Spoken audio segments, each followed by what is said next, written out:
So back with another vintage vault. I've got a strange head to show you. So this did not last particularly long on the market, and you'll be able to see why in a second.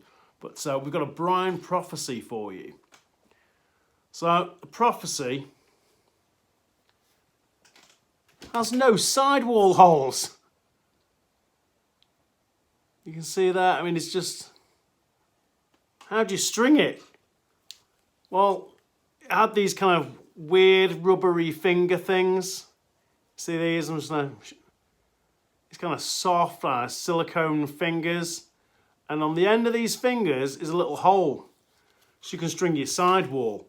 Now, I gave this to Sam here at the store like maybe a week ago and said, we're going through some of the old vintage heads in the collection, cutting out all pockets. And I threw him this prophecy and was just like, hey Sam, do you want to string this prophecy up? And it's like, what is it? It's got no sidewall holes. So well, you've got to use the fingers.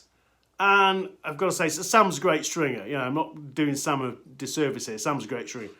But he gave it back to me. And, I mean, one, maybe second attempt, but we got there with what actually turned out to be quite a nice pocket in it.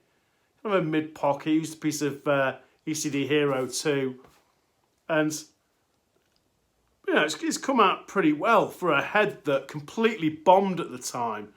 And you can kind of see why when you look closely at it. Because, I mean, SDX tried putting kind of rubber over-moulding on sticks, which we'll touch about in another video. But there's definitely been some failed technology over the years. I mean, I guess it's kind of like an interesting idea. You know, people have got to try different stuff, clearly. But these rubber fingers, I mean, I don't know. This head's barely been used. It is a used one. I've got lots of new heads in my collection, but there's very few scoopies on this one.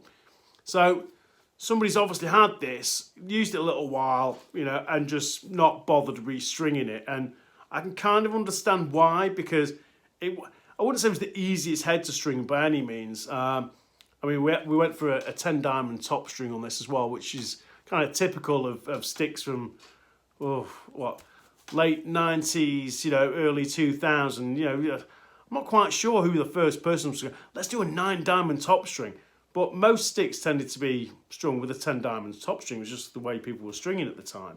I mean, the stringing has come on leaps and bounds over the last kind of 2 decades. But no, it is an interesting head, but it's definitely one that just didn't last for long. I'm not sure how long this was in the Brine catalogue for, but yeah, the prophecy with its weird rubber fingers.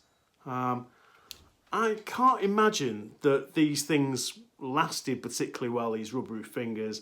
I mean, stringing it, I was afraid to kind of pound the pocket out too much in case the fingers snapped off. It's weird. It's a strange concept.